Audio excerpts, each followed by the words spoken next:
Paz do Senhor, irmãos. Hoje nós iremos estudar a nova lição, a lição do terceiro trimestre de 2025.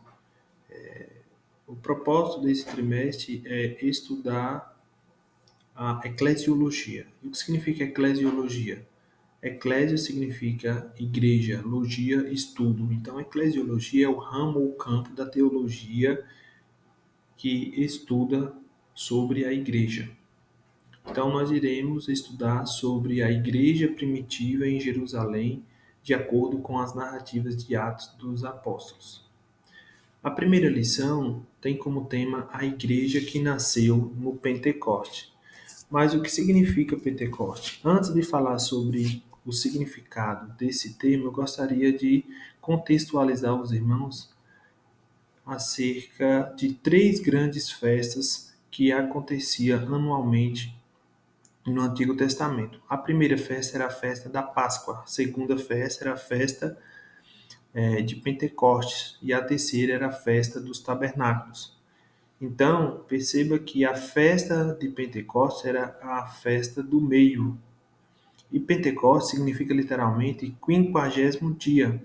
Isso significa que a festa de Pentecostes acontecia 50 dias após a festa da Páscoa.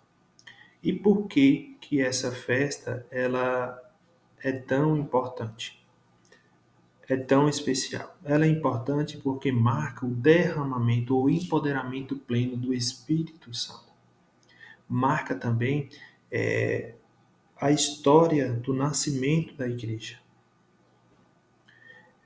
Marca o ponto máximo, o ponto culminante do plano de Deus para a edificação da igreja. Ou seja, foi no dia de Pentecostes que os alicerces da igreja, a base da igreja foi edificada, foi construída e consolidada.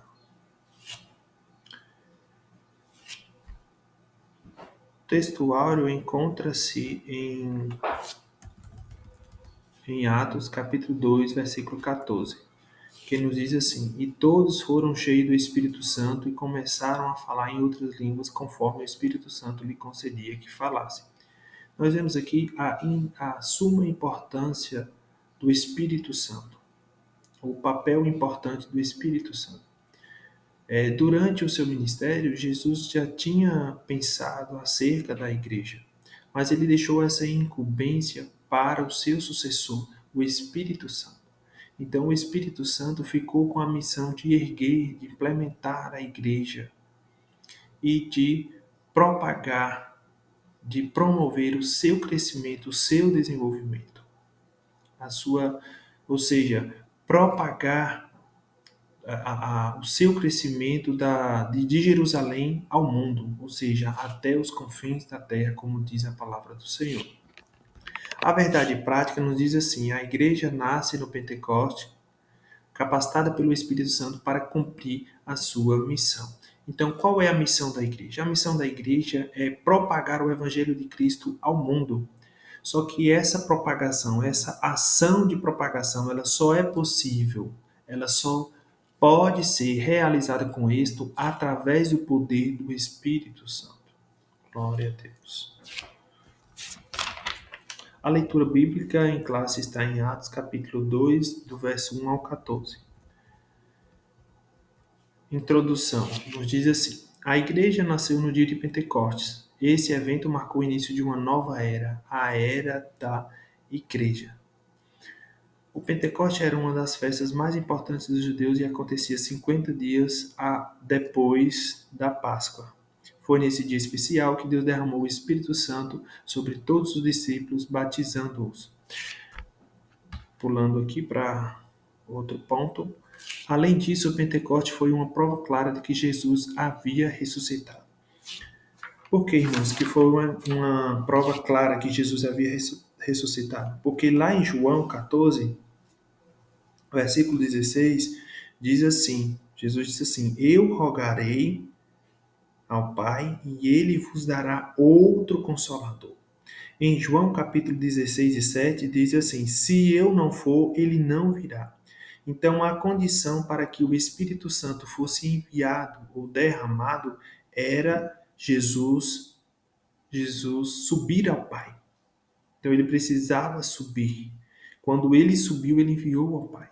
Então isso significa que se o Espírito Santo foi derramado no dia de Pentecoste, isso também é um sinal que Cristo ressuscitou. Porque se Cristo não tivesse ressuscitado, nada disso teria acontecido. O propósito desse derramamento do Espírito foi dar poder à igreja para testemunhar de Cristo ao mundo. Esse poder para testemunhar ele é importante. E aí a gente pode citar aqui um provérbio que diz que a palavra convence, mas o exemplo a arrasta. Então, o meu testemunho de vida, ele é muito importante para que as pessoas vejam em mim Cristo Jesus, para que as pessoas queiram seguir a esse Jesus que eu sigo. Então, a gente precisa dizer que as palavras, ou melhor, as ações, elas dizem mais do que as palavras. Então, meu testemunho de vida, ele é muito importante para a propagação do evangelho de Cristo. Tópico 1, primeiro tópico. A natureza do Pentecoste bíblico.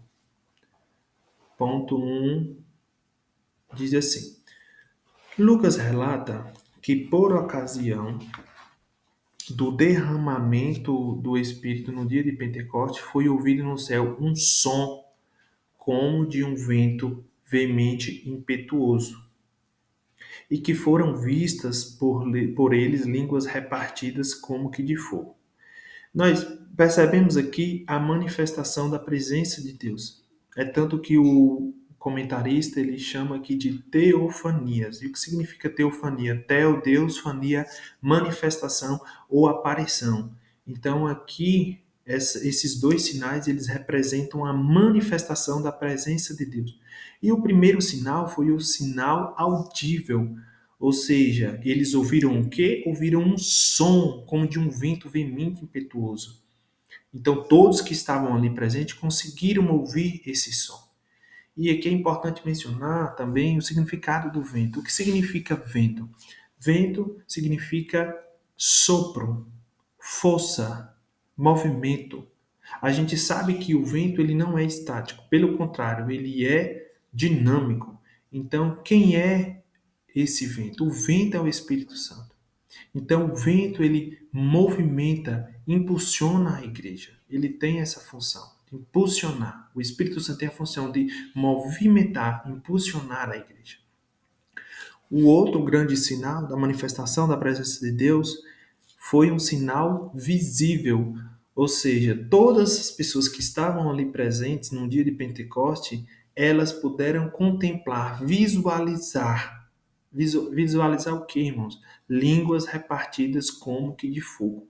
E aqui eu gostaria de, nesse momento, trazer também o significado de fogo. Fogo a gente sabe que significa purificação, separação e significa presença de Deus. Então, aqui, através desses dois grandes sinais, a gente pôde perceber a manifestação de Deus e entender que isso daqui era de natureza divina, porque o homem não conseguiria promover esses tipos de sinais. Então, isso aqui nos prova que realmente foi de natureza divina. Aqui era o Senhor querendo manifestar, ou melhor, manifestando a sua presença para que o seu nome fosse glorificado e para que ficasse claro que Deus estava ali. A sua presença era real.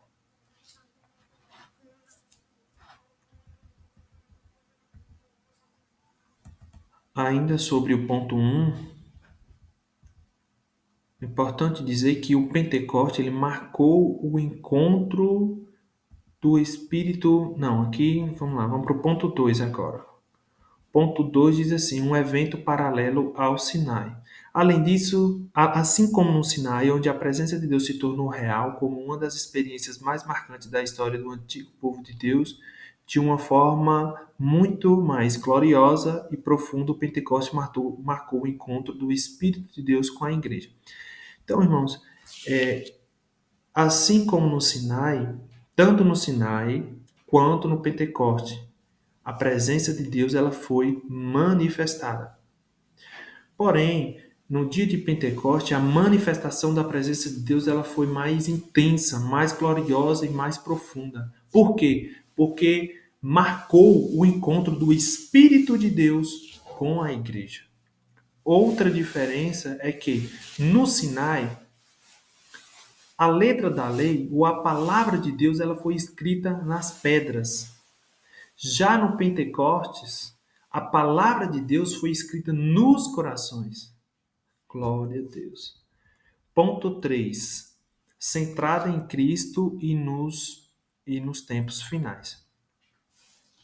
Na sua pregação, no dia de Pentecostes, Pedro deixou claro que esse evento estava totalmente ligado a Jesus. Ele mostrou que o derramamento do Espírito Santo estava diretamente relacionado à morte, ressurreição e ascensão de Cristo.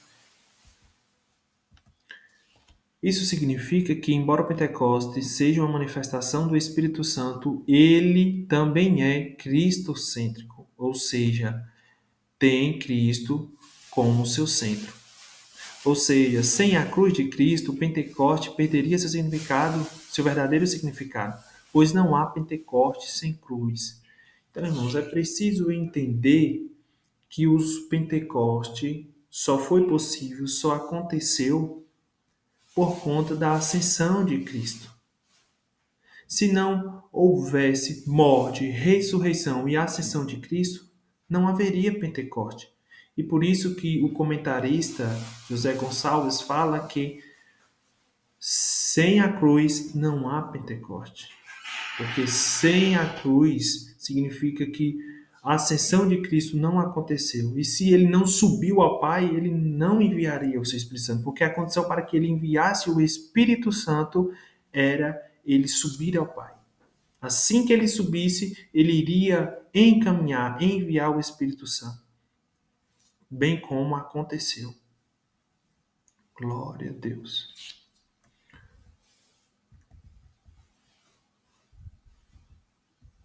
Pedro explicou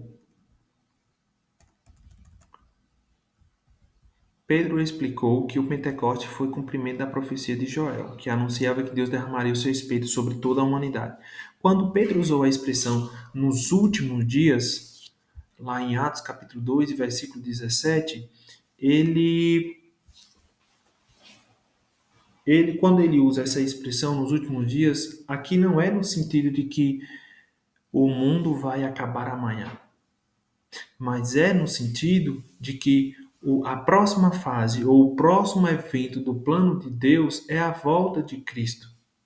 É tanto que ele enviou o Espírito Santo para capacitar os seus discípulos, para que as pessoas pudessem propagar o Evangelho ao mundo. Então, assim que essa propagação do Evangelho ao mundo acontecer, assim que ela for propagada para todos os povos, para todas as nações, aí acontecerá o próximo grande evento, que é a volta de Cristo. Outro ponto interessante que podemos destacar aqui em Atos, Atos capítulo 2, versículo 17, é que aconteceu aqui também a quebra de preconceitos. Como assim? Vamos abrir aqui para a gente entender melhor. Em Atos 2 e 17, nos diz assim: E acontecerá nos últimos dias, diz Deus, que derramarei o meu espírito sobre toda a humanidade. Então aqui nós já vemos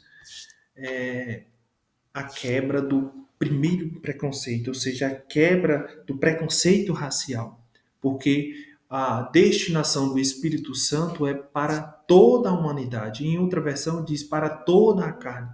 Então, o Espírito Santo, ele foi derramado sobre todos, independentemente da cor da pele, da raça e da etnia. Outro ponto: os filhos e as filhas de vocês profetizarão. Aqui nós percebemos que houve a quebra do preconceito sexual, o preconceito de gênero. Ou seja, o derramamento não foi só para os filhos, para os homens, mas foi para as filhas, ou seja, para as mulheres. Glória a Deus. Aqui, os seus jovens terão visões e os velhos sonharão. Aqui houve a quebra do preconceito etário, ou seja, do preconceito com relação à idade.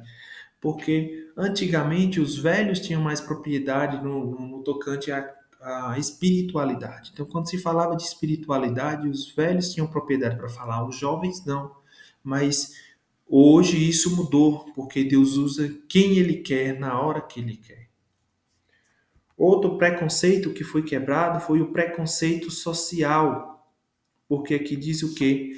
Até sobre os meus servos e sobre as minhas servas derramarei o meu espírito naquele dia. Então, isso significa que, independentemente da condição socioeconômica, independente da condição social do ser humano, ele, o Espírito Santo, foi derramado também sobre ele. Independentemente de ser pobre, independente de ser classe média ou classe alta ou rico, o Espírito Santo foi derramado, foi destinado a essas pessoas, a todas essas pessoas.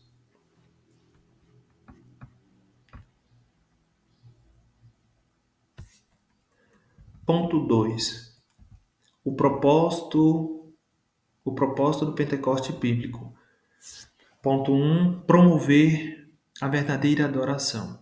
Um dos propósitos marcantes do Pentecoste em Jerusalém foi promover a verdadeira adoração. Temos ouvido as nossas próprias línguas falar das grandezas de Deus. Então, aqui, irmãos, eles ouviam o quê? Ouviam falar das grandezas de Deus. Então, o propósito era promover adoração, glorificação, engrandecimento a Deus e, portanto, promover assim a verdadeira adoração. Outro ponto importante que não poderia deixar de destacar é essa parte que diz: temos ouvido em nossas próprias línguas falar das grandezas de Deus. Temos ouvido em nossas próprias línguas. O que isso significa, irmãos? Aqui significa um milagre de comunicação sobrenatural. Por quê? Há diferença entre as línguas de Atos e as línguas de 1 Coríntios capítulo 14. Por quê? As línguas em Atos são línguas compreensíveis. As pessoas que estavam ali, de várias nações, estavam compreendendo. Mas as línguas de 1 Coríntios capítulo 14 são línguas incompreensíveis, a não ser que seja interpretada. Então, o que aconteceu aqui foi um milagre de comunicação sobrenatural. Ou seja, o Espírito Santo capacitou as pessoas a falarem idiomas reais e específicos, de modo que todos que ali estavam conseguiam compreender. E o mais interessante, cada um conseguia compreender em sua própria língua. É como se existisse um grupo fluente em cada idioma. Então, o que aconteceu foi o quê? Foi houve uma quebra da barreira cultural e linguística. E assim, o nome do Senhor Jesus foi glorificado. Aconteceu assim, então, a verdadeira adoração. Foi promovida a verdadeira adoração através desse acontecimento miraculoso. Esse acontecimento linguístico miraculoso.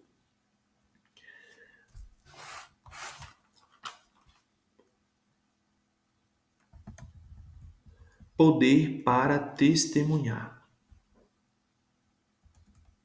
Ponto 2. Poder para testemunhar. O Pentecoste tem uma dimensão escatológica, pois aconteceu antes de chegar o grande e glorioso dia do Senhor. No entanto, essa realidade dos últimos tempos não significa que a igreja deve ter uma visão escapista, ou seja, desejar fugir do mundo a qualquer custo. O Pentecoste não foi dado para que os crentes se isolassem, mas para que fossem capacitados a testemunhar e a viver no mundo até a volta de Cristo.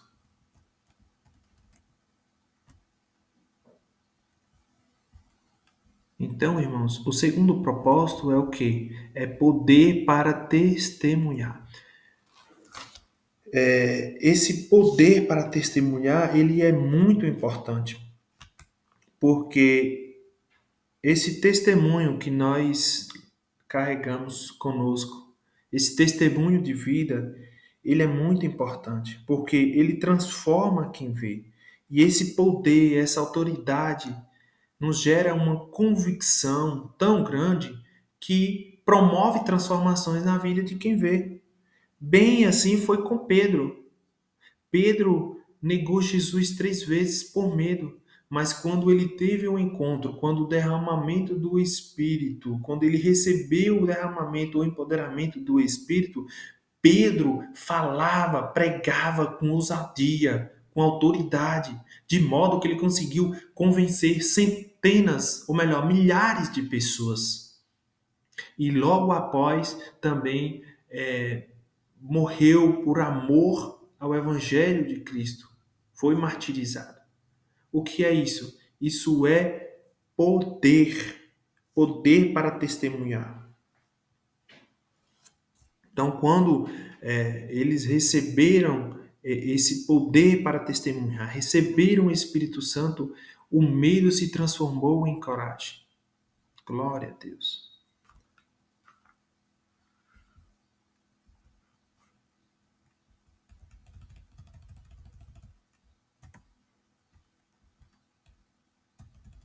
Então a igreja deve aguardar com esperança, mas também cumprir sua missão até o fim.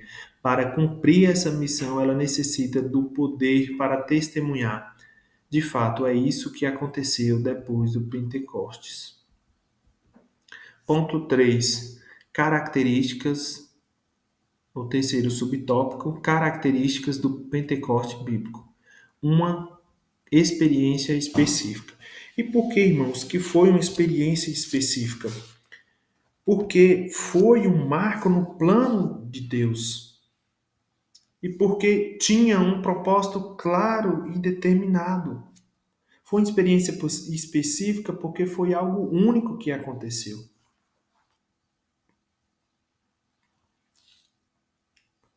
Em Atos dos Apóstolos, o derramamento do Espírito no dia de Pentecostes é mostrado como o batismo do Espírito Santo, como o batismo no Espírito Santo dos crentes.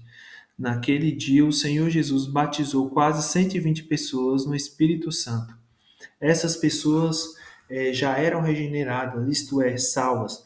Então, irmãos, é importante dizer aqui que o batismo no Espírito Santo, ele é destinado, é endereçado para os que são regenerados, isto é, salvos. Então, em outras palavras, podemos dizer que o batismo no Espírito Santo é para quem acredita e quem busca. E, portanto, nós vemos a importância de buscar o batismo com o Espírito Santo. Porque é para quem acredita e para quem busca. Glória a Deus. O Pentecoste bíblico é, por conseguinte, distinto de salvação. Na verdade, a obra salvífica de Cristo na cruz promoveu a bênção pentecostal. Então, o batismo no Espírito Santo só foi possível por conta da obra salvífica de Cristo. Se não houvesse essa obra salvífica de Cristo, não haveria bênção pentecostal, não haveria batismo com o Espírito Santo.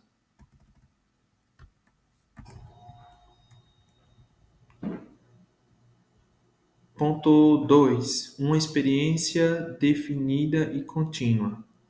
A Escritura é clara em mostrar que a evidência inicial do batismo pentecostal foi os crentes falarem em outras línguas. Então, irmãos, a gente percebe que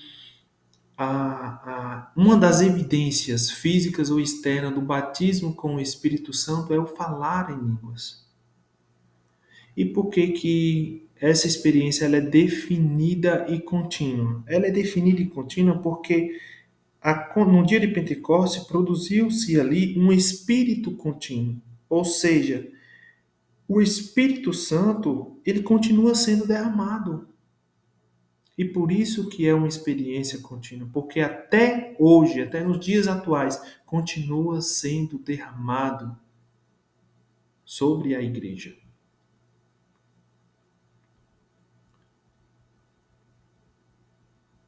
Terceiro ponto, as línguas. Terceiro ponto do terceiro subtópico, as línguas e o amor. A evidência física, a evidência física inicial, o sinal do batismo no Espírito Santo, foi falar em outras línguas. Então, irmãos, a primeira evidência, a evidência física inicial do batismo no Espírito Santo é o falar em línguas. Mas a evidência de que o derramamento desse Espírito, o derramamento do Espírito Santo se desenvolveu é o amor. Em outras palavras, as línguas mostram que o Espírito veio. O amor mostra que ele ficou. Glória a Deus. Com isso, irmãos, chegamos ao fim de mais uma lição. Que Deus em Cristo continue abençoando cada um dos irmãos.